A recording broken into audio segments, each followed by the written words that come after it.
Chapter 51. The Autumn. The days were getting shorter, the air was getting crisper, and one morning Roz walked out to find a layer of frost on the garden. Autumn had come to the island. The tree leaves, which had been green for the robot's entire life, turned yellow and orange and red. They let go of their branches and floated down to the ground, and the forest gradually filled with the sounds of creatures scurrying through the dead leaves. Tree nuts were also falling, thunking onto roots and rocks, and occasionally clanging off the robot. The smell of flowers faded as blossoms withered. All the rich scents and colors of the island were draining away. The animals were also changing.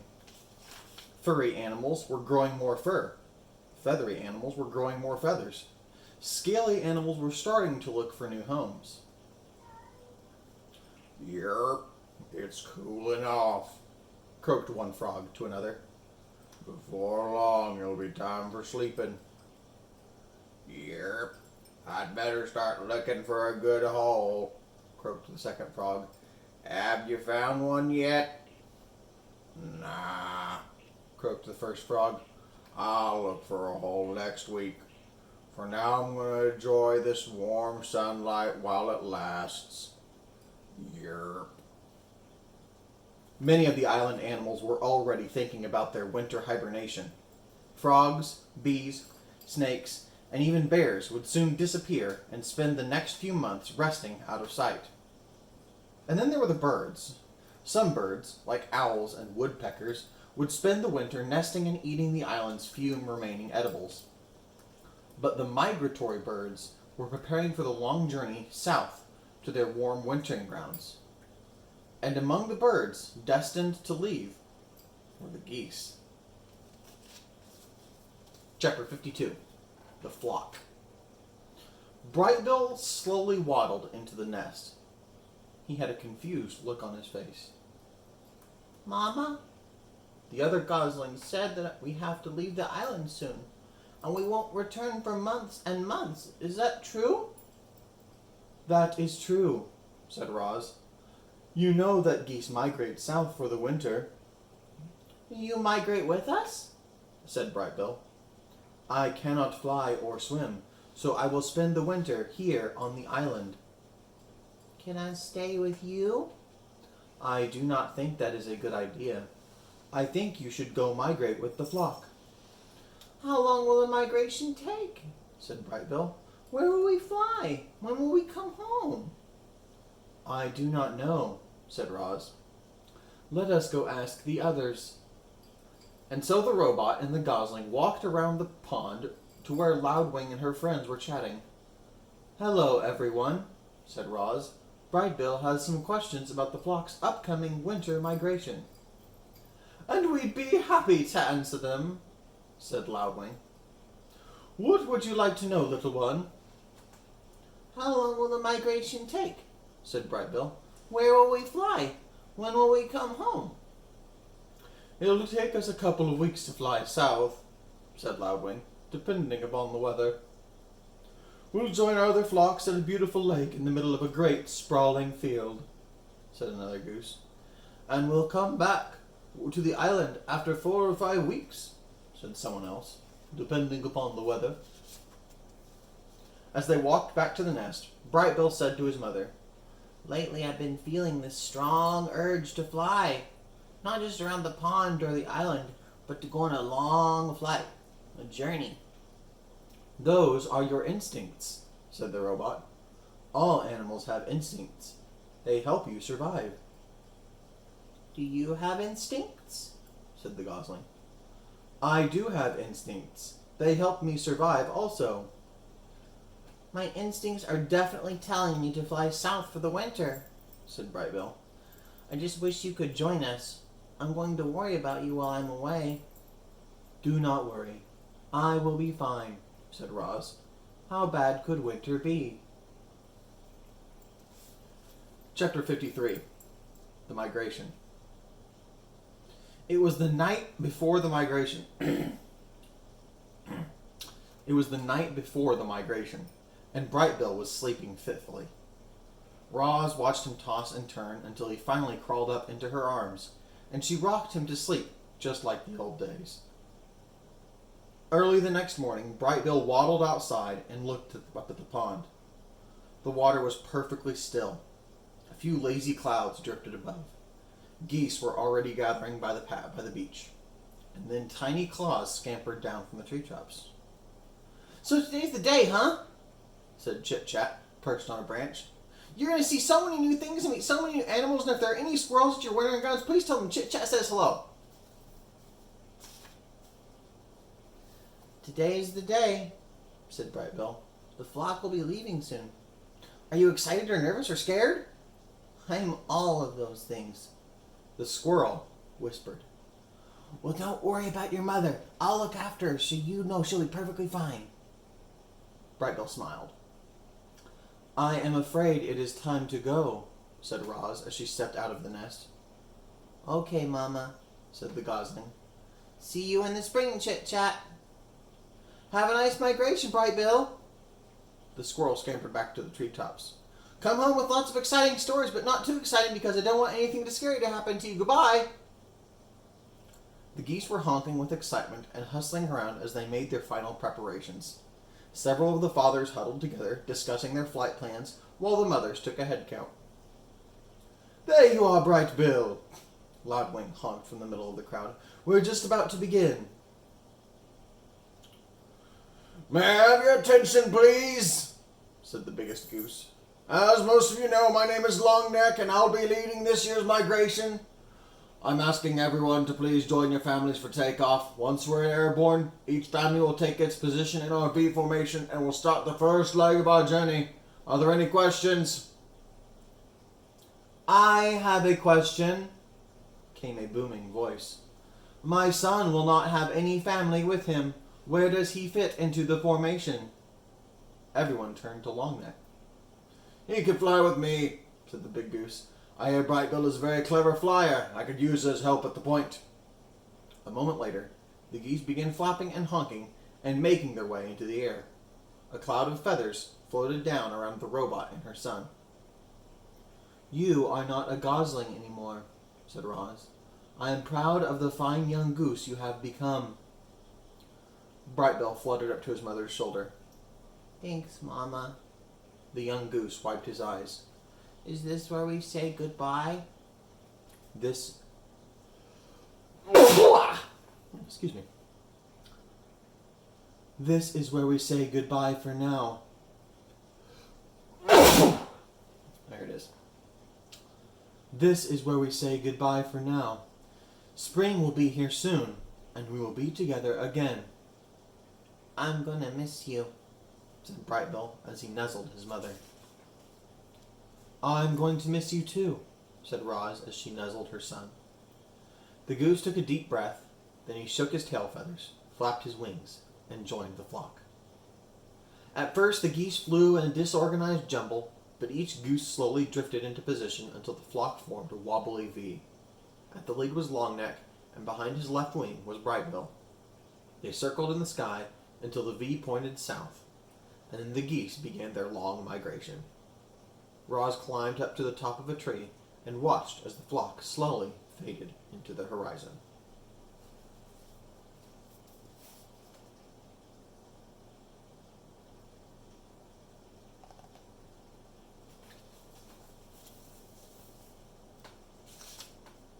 Chapter 54.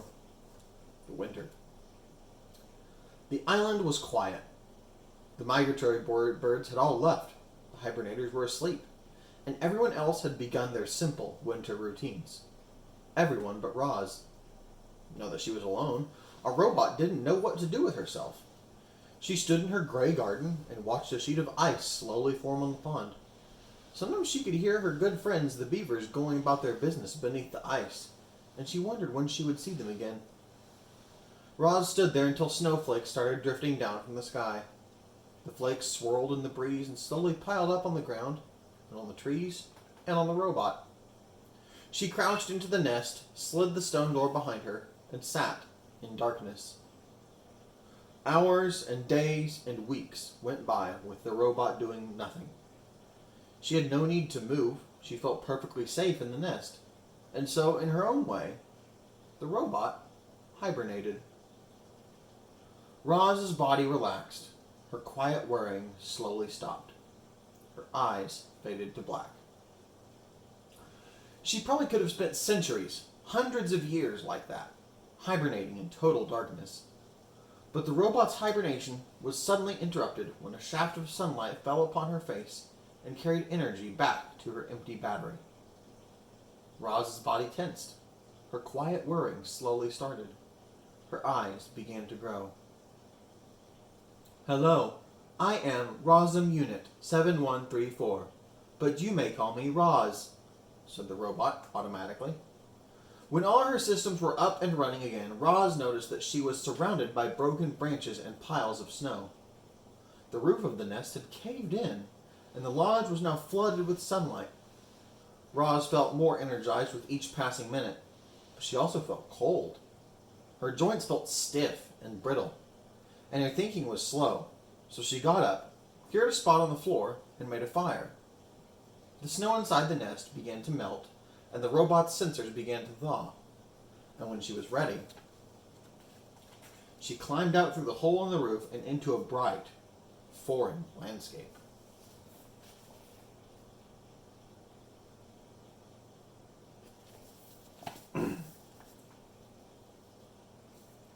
The world Roz had known was now covered in a thick layer of snow. Tree limbs bent to the ground under heavy sleeves of white ice. The dark pond was now pure white. The only sounds were Roz's own crunching footsteps. Faint wisps of steam curled up from the robot's body as she trudged through the forest. Roz plunged a hand into a lump of snow and pulled up a long stick. She snapped it in half and flung both pieces back to the nest. She took a few more steps and picked up a fallen tree. She hacked it into smaller pieces and flung them back as well. Then she reached down into another snowy shape. But what she pulled up was not a piece of wood. It was Dart, the weasel. He was frozen solid. Roz stared at his stiff body for a moment, and then decided it was best to leave the poor thing where he was. As the robot continued gathering wood, she found more victims of the cold. A frozen mouse, a frozen bird, a frozen deer. Had all the animals on the island frozen to death? No, not all. There were a few fresh tracks in the snow. As we know, the wilderness is filled with beauty, but it's also filled with ugliness, and that winter was ugly. A devastating cold front had swept down from the north and brought dangerous temperatures and huge amounts of snow. The animals had prepared for winter, but nothing could have prepared the weaker ones for those long nights when the temperature plummeted and the wind whipped over the island. Roz returned to the nest where the fire had melted the interior snow into a muddy soup. She took a minute to warm her body by the flames, and then she began the repairs. She patched up the hole in the dome with the lattice work of branches before adding a layer of mud and leaves, and soon the repairs were complete. But another snowfall might cave in the nest all over again. So Roz decided to keep a fire going all day and night to prevent snow from building on the roof. The robot brought in load after load of firewood, and each time she went outside, she was reminded of the frozen weasel and mouse and bird and deer. How many other frozen animals were hidden beneath the snow? Before going out into the night, she called out to whoever was listening. Animals of the island, you do not have to freeze. Join me in my lodge where it is safe and warm. Chapter 55, The Lodgers. Firelight spilled out from the nest and into the cold, blustery night. Roz sat inside and listened to the wind and to the soft pops and crackles of burning wood. And then the robot's keen hearing picked up another sound. Tiny footsteps crunching in the snow. Roz, I'm freezing. Can I join you by the fire, please? Said a weak voice.